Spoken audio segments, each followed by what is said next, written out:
Buenas tardes, mi nombre es Nidia Fajardo, estudiante de Regencia de Farmacia de la UNAD, con sede en Acacias Meta. Con mi grupo colaborativo integrado por mi persona Nidia Fajardo Carmona, Johannes Schneider Franco Lozada, Shari Lorena Peña Castro, Ingrid Gaspeide Ramos Molina y Paula Alejandra Rueda Cogollo, damos comienzo a la investigación del ciclo de Krebs y fosforilación oxidativa.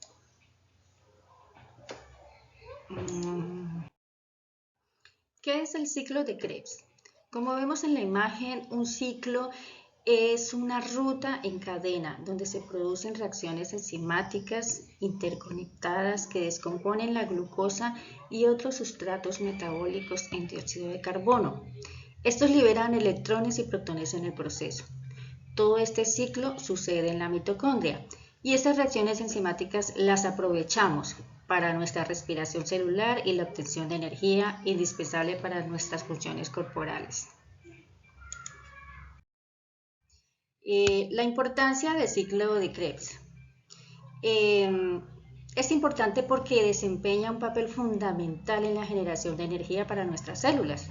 A lo largo de estas reacciones que conforman este ciclo, se produce una serie de intermediarios que dan lugar a la formación de moléculas energéticas, como el ATP, NADH y el FADH2.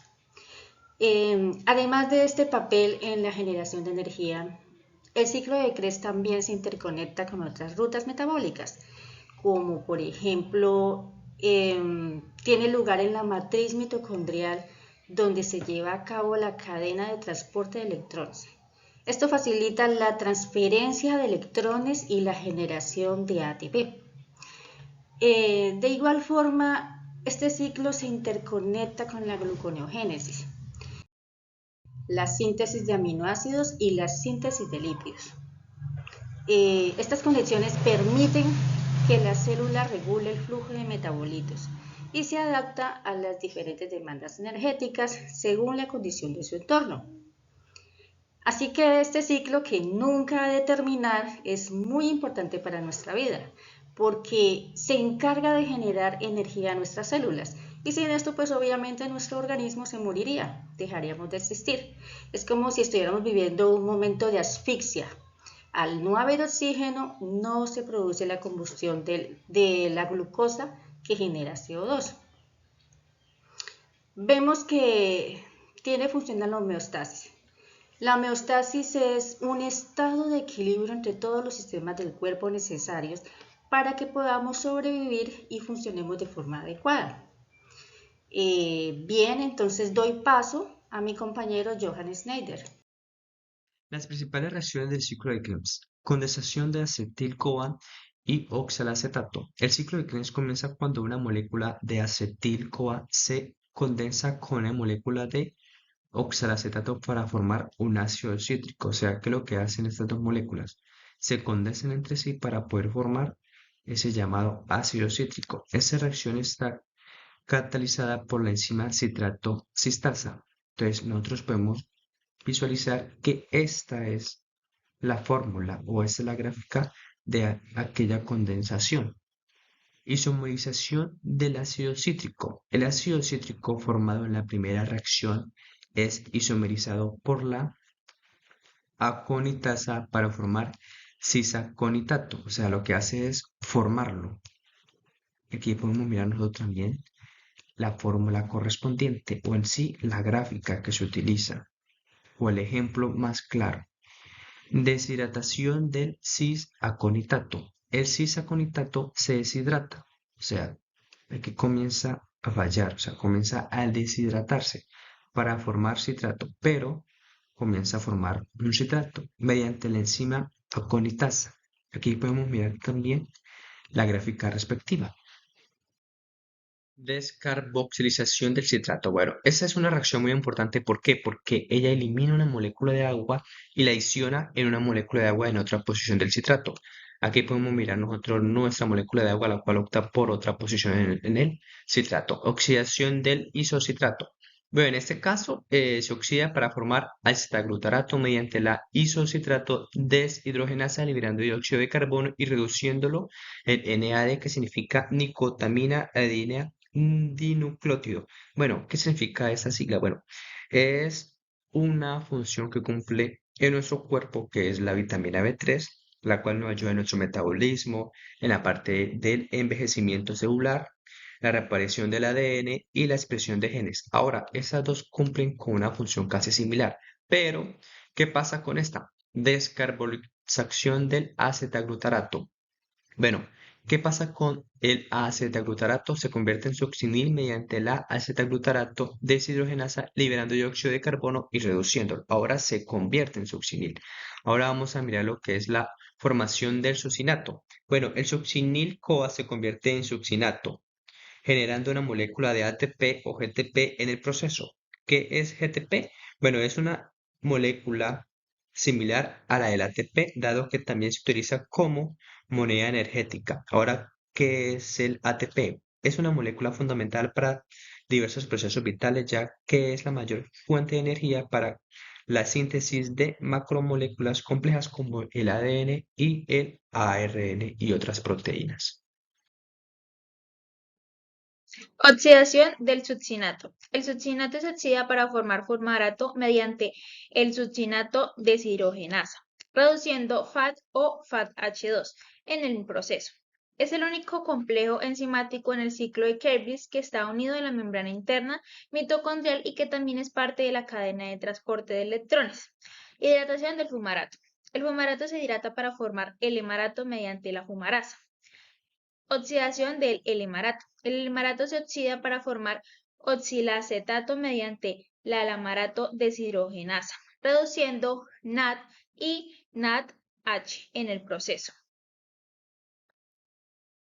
Y la fosforilación oxidativa es el proceso final de la respiración celular, en el que se genera una mayor parte de ATP en las células aeróbicas. Este ocurre cuando la membrana interna de las mitocondrias y está impulsado por la transferencia de electrones a través de la cadena de transporte de electrones y la síntesis de ATP a través de la ATP sintasa. La fosforilación oxidativa es esencial para la producción de energía, para la regulación del metabolismo y el buen mantenimiento de la homeostasis redox. Este también ayuda a la reducción de estrés celular en las células aeróbicas. La importancia central de esta es que el metabolismo se centra en que el metabolismo energético y su capacidad para proporcionar energía de una manera eficiente, siendo así el funcionamiento adecuado de los organismos vivos. Complejos mitocondriales son estructuras proteicas que forman parte de la cadena de transporte de electrones en la membrana interna de las mitocondrias. Son 5 complejos. El primer complejo, entre paréntesis, NADH deshidrogenasa. Este complejo es el primer paso de la cadena de transporte de electrones y se encuentra en la membrana interna mitocondrial. Complejo 2, succinato deshidrogenasa.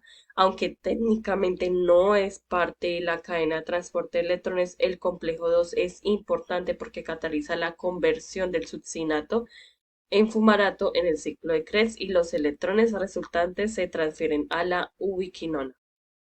Complejo 3, entre paréntesis, citocromo C reductasa.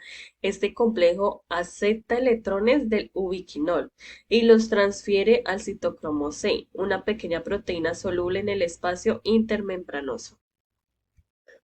Complejo 4, entre paréntesis, citocromo C oxiasa. Este complejo es el último paso de la cadena de transporte de electrones. Acepta electrones del citocromo C y los transfiere al oxígeno, que luego se convierte en agua. Complejo 5, ATP sintasa. Aunque no es parte de la cadena de transporte de electrones, la ATP sintasa está estrechamente asociada con el complejo 4 y es responsable de la síntesis de ATP a partir de ADP y fosfato inorgánico. Ahora quisiera hablarles sobre la estructura de la ATP sintasa. Su estructura se divide en tres, iniciando con el dominio F1, que es la porción soluble de la ATP sintasa, que está situada en la matriz mitocondrial. Este consiste en 5 subunidades catalíticas que forman un hexámero, que es el F1, y un estator compuesto por 8 subunidades periféricas que lo rodean. En segundo lugar tenemos el dominio F0. Esta es la porción transmembrana de la ATP sintasa, incrustada en la membrana interna mitocondrial. Está compuesta por una serie de subunidades que forman un anillo de proteínas que rodean un canal hidrolífico a través del cual los protones fluyen desde el espacio intermembranoso hasta la matriz mitocondrial.